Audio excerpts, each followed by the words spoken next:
ආයිබෝවන් මේස ලග්න හිමියනි මගේ ඉසුරු ඇස්ට්‍රොලොජි කේන්දරයේ ගවේෂක හඳහන ඉංග්‍රීසි channel ජ්‍යොතිෂ channel බොදු සෙත් පිරිත් සහ ගී යන YouTube channel සියල්ලත් ඒ වගේම ඉසුරු ඇස්ට්‍රොලොජිකල් and marriage service හා කේන්දරයේ කියන Facebook pages දෙකෙහි සිටින ලක්ෂ දෙකකට ආසන්න මගේ ග්‍රාහක පිරිස මේ වෙලාවේ විශේෂයෙන්ම ආදරයෙන්ම පිළිගන්න අතරතුරේ මෙම වීඩියෝ නරඹන ඔබ හැමදෙනාත් ඊටාම ආදරයෙන් ගෞරවයෙන් පිළිගන්නවා. ජ්‍යොතිෂ පැත්තෙන්, වාස්තු පැත්තෙන්, গুপ্ত විද්‍යාමය පැත්තෙන් හා හස්ත රේඛාමය පැත්තෙන් මගෙන් ලබා ගන්න පුළුවන් සේවාවන් 15ක් කොයි ආකාරයෙන් ලබා ගන්න පුළුවන්ද කියන ආකාරය පිළිබඳ පැහැදිලි කිරීමක් මෙම වීඩියෝවේ අවසානයේ ඔබට ඉදිරිපත් කරලා තියෙනවා. අවශ්‍ය කෙනෙක් ඒ කොටසට සවන් දීලා මගෙන් ඒ සේවාවන් ලබා ගන්න හැටියට මතක් කර සිටිනවා. ඉතින් මා අද ඔබට ඉදිරිපත් කරන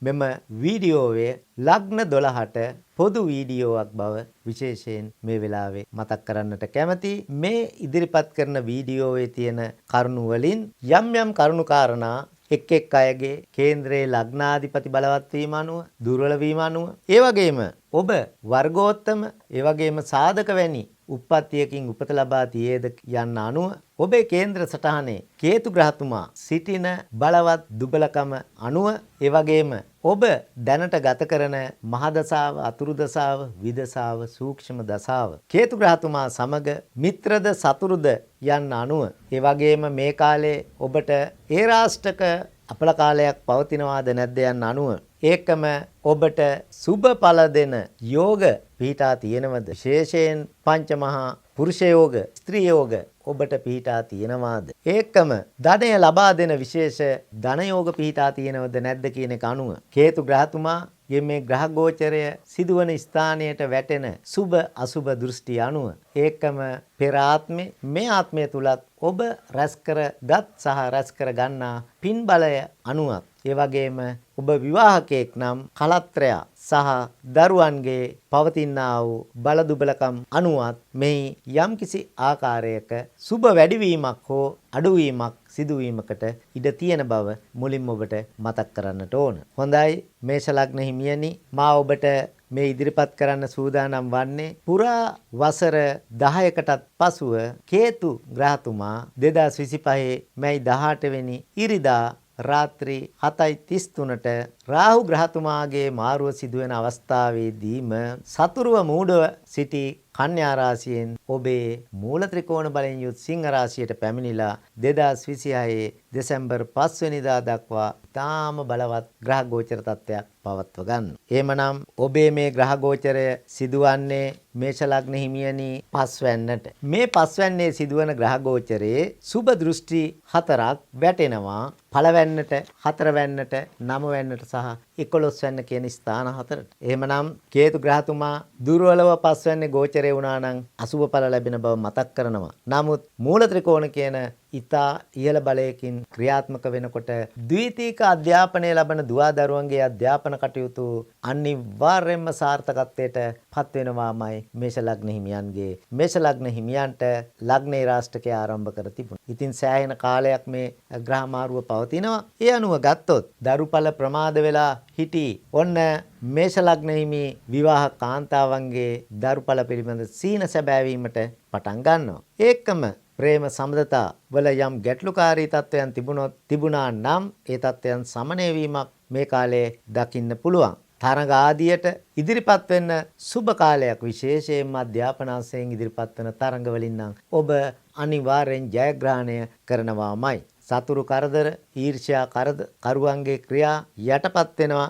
අතරතුරේදී මිල මුදල් සුළු වශයෙන් හෝ ලැබීමට ඔබට ඉඩකඩ වැඩි කාලයක් වෙනවා. ඉතින් මේ ග්‍රහ ගෝචරයේ ලග්නයට ග්‍රහ දෘෂ්ටියක් වැටීමෙන් ගෝචර දෘෂ්ටියක් ඔන්න ලග්නයෙන් කියවෙන කරුණු ඇත්තෙන්ම ඔබේ නම යම්කිසි ආකාරයක නරක වීමක් වෙලා තිබුණා නම් ඒ தත්ත්වය සමනය වෙලා යන කාලවකවානුක් වේ. ඒ වගේම ඔබේ ගතිගුණ බොහොම යහපත් තත්ත්වයටපත් වෙනවා. පිනට දහමට ඔබ වැඩිපුර ලැබි වෙන කාලයක් හැටියට මේක හඳුන්වන්නට පුළුවන්. ඒ වගේම තමන්ගේ පෞරුෂත්වය ඉතා ඉහළ මට්ටමකට එනවා. ස්ත්‍රී පාර්ශ්වයේ අමුතු ආකර්ෂණයක් විරුද්ධ පැත්තට නැඹුරු වෙන තත්ත්වයක් මේ ග්‍රහ ගෝචරයත් එක්ක දකින්නට පුළුවන් වෙනවා. ඒකම ඔබේ වයසක ආච්චිල සීයල නැන්දල මාමල ආදී වැඩිහිටියන් අසනීප තත්ත්ව වලින් පෙළමින් හිටියනම් ඒ තත්ත්ව වලින් ගොඩාක් අත්මිදෙන කාලවකවානුවක් හැටියට මේක හඳුන්වන්නට පුළුවන්. ඒ වගේම විදේශගතව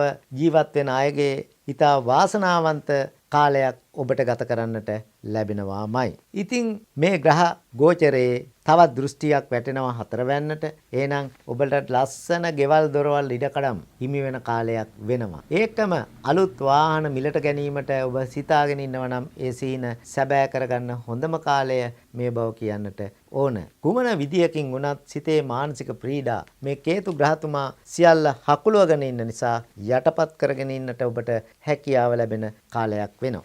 ඒකම මවගේ පැත්තේ ඥාතින් එක්ක බැඳීම වැඩි වෙනවා. විශේෂයෙන්ම ස්ත්‍රී පාර්ශ්වික ඥාතීන් එක්ක බැඳීම වැඩි වෙන කාලයක් හැටියට මේක හඳුන්වන්නට පුළුවන්. කොහොම වුණත් පපුව ආශ්‍රිත පෙනහළු හෘදේ වස්තුව ආත්මා වැනි ඉන්ද්‍රයන් සම්බන්ධයෙන් අසනීප තත්ත්ව තියෙනවා නම් ඔබ තරමක් ප්‍රවේශම් වෙන්නට අවශ්‍යයි. මොකද කේතු ග්‍රහතුමා මූල ත්‍රිකෝණ බලයට එනකොට තන හකලි වීමක් කරනවා. ඒ අනුව එවැනි අසනීප තත්ත්ව වලින් ඔබ තරමක් ප්‍රවේශම් වෙන්න කියලා ඔබට මතක් කරන්නට ඕන. විශේෂ වශයෙන් ගත්තොත් මූලික අධ්‍යාපනය ලබන දුවදරුවන්ගේ කටයුතු වලට බොහොම හොඳ කාලයක් වෙනව වගේම නම වෙන්න පුණ්‍යස්ථානය, භාග්‍යස්ථානය, ධර්මස්ථානයට වැටෙන දෘෂ්ටිය නිසා ඇත්තෙන්ම ඔබේ පෙර පින් බලය මතුවෙන කාලයක් හැටියට මේක හඳුන්වන්නට පුළුවන්. ඉතින් මළගිය ඥාතීන්ගේ ආශිර්වාදය ඔබට ලැබෙන කාලයක් හැටියටත් මේක පෙන්눔 වෙනවා. අනිවාර්යයෙන්ම උසස් අධ්‍යාපන කටයුතු සාර්ථකත්වයට පත් වෙනවා වගේම එවැනි කටයුතු සඳහා විදේශගත වෙන්න ඉන්න ඕනෑම වයසක කෙනෙකුගේ ඒ කාර්යයන් ඉෂ්ට සිද්ධ වෙන බව කියන්නට කැමැති. ඒ වගේම වැඩිපුර පිනට දහමට ලැබි වෙනවා වගේම පූජ්‍ය පක්ෂයට, දෙමව්පියන්ට, ගුරුවරුන්ට, වැඩිහිටියන් ආදී හැම කෙනෙකුටම ඔබ වෙනදට වඩා ගරු සත්කාර, පුද සත්කාර කිරීම නින්දා ඔවුන් සිතට සතුටටපත් වෙලා ඔබ වෙත ආශිර්වාද කරන කාලවකවානුවක් වෙයි දෙසැම්බර් මාසේ 5 වෙනිදා දක්වා. ඉතින් ආගමික ගමන් බිමන් ওই වන්දනා ගමන් වගේ ගමන් බිමන් වැඩි වෙන කාලයක් බවත් කියන්නට ඕන. ඒකම ගත්තොත් 11 වෙනිට වැටෙන කේතු ග්‍රහතුමා බලවත්ව ග්‍රහ ගෝචරය ඉතාම හොඳයි 11 වෙනිට.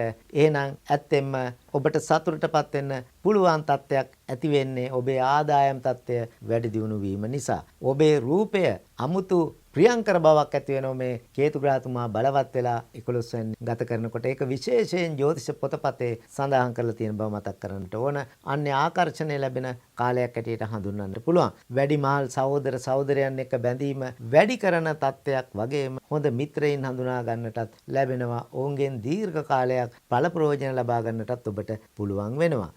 සමාජයේ අසරණ අය වෙනුවෙන් ඔබට යමක් කරන්නට සිද්ධ කාලවකවානුවක් වෙනවා. ඉතින් ලේඛන කලාව රැකියාව හැටියට කරගත්තු අය ඕනෑම අංශයක ග්‍රන්ථකරණයට ඒ අංශවලට සම්බන්ධ හැම කෙනෙකුටම තමන් කරන රැකියාවල ව්‍යාපාරවල ලොකු දියුණුවක් ලැබෙන කාලවකවානුවක් හැටියටයි මට පෙනිලා යන්නේ. විශේෂයෙන්ම ප්‍රීතිය සතුට සිතේ වැඩිපුර රජ කරන කාලවකවානුවක් වෙනවා මේ ග්‍රහ මාරුවත් එක්කම. ඉතින් දරුඵල ප්‍රමාද වෙලා හිටි ඔය කේතු ග්‍රහතුමා මූට වෙලා සතුරු වෙලා මූට කියන්නේ සතුරු තත්ත්වයට වඩා දුර්වල වෙලා හකුලීම නිසා දරුඵල ඔබට ප්‍රමාද වුණා. ඔන්න කේතු ග්‍රහතුමා මූල ත්‍රිකෝණ බලයටපත් වුණා. එතකොට ඔබට මේෂ ලග්න හිමි විවාහ කාන්තාවක් නම් දරුඵල පිළිබඳ සීන සැබෑ වෙන සතුටුමත් කාලයක් හැටියට මේ කාලය හඳුන්වන්නට පුළුවන්. එහෙමනම් විශ්ව මාතාවගේ අති උතුම් ආකර්ෂණය වැඩිපුරම ලැබෙන අංකය වන්නේ 9.